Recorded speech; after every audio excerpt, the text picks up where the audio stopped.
ఒకే ఒక ట్రైలర్ తో టాప్ లోకి బాలయ్య.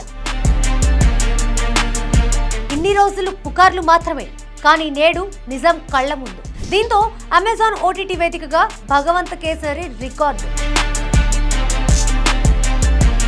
విజయ్ రాజకీయ జీవితానికి గట్టి భరోసా వచ్చినట్లేనా?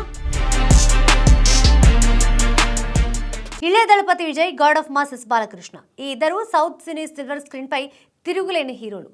స్క్రీన్ పై కనబడితే చాలు అభిమానులు పూనకాలు వచ్చిన వాళ్లలాగా ఊగిపోతారు. ప్రేక్షకులకి కూడా ఈ ఇద్దరి సినీ చరిష్మపై ఎంతో గౌరవం ఉంది. ప్రస్తుతం థియేటర్స్ లో అఖండ 2తో బాలకృష్ణ సందడి చేస్తుండగా విజయ్ ఈ నెల 9న జననాయకుడితో అడుగు పెట్టబోతున్నాడు. విజయ్ నుంచి వస్తున్న ఆఖరి మూవీ కావడం, పైగా పొలిటికల్ పార్టీ స్థాపించిన నేపథ్యంలో వస్తున్న మూవీ కావడంతో జననాయకుడిపై భారీ అంచనాలు ఏర్పడ్డాయి.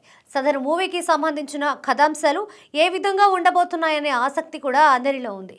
ఇక బాలకృష్ణ హిట్ మూవీ భగవంత్ కేసరికి రీమేక్ గా జననాయకుడు తెరకెక్కిందనే మాటలు షూటింగ్ దశ నుంచే వినిపిస్తూ వస్తున్నాయి. ఈ విషయాన్ని మాత్రం 2 సినిమాల చిత్ర బృందం అధికారికంగా వెల్లడి చేయలేదు.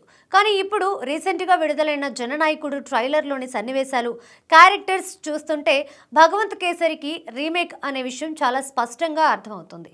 దీంతో ఇప్పుడు ఓటీటీలో ఉన్న భగవంత్ కేసరిని సౌత్ సినీ ప్రేమికులు మరోసారి వీక్షిస్తున్నారు. ఫలితంగా అమెజాన్ ప్రైమ్ లో ఉన్న భగవంత్ కేసరి ఇప్పుడు ఓటీటీలో టాప్ ట్రెండింగ్ లోకి వచ్చేసింది.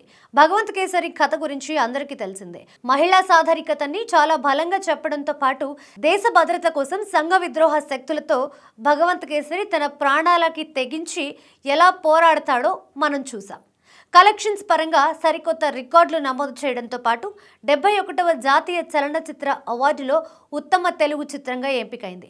ఈ నేపథ్యంలో విజయ్ మరోసారి విజయాన్ని అందుకోవడం ఖాయమని, తన రాజకీయ భవిష్యత్తుకి కూడా భగవంత్ కేసరి భరోసాగా నిలబడతాడనే మాటలు సోషల్ మీడియా వేదికగా వినిపిస్తున్నాయి.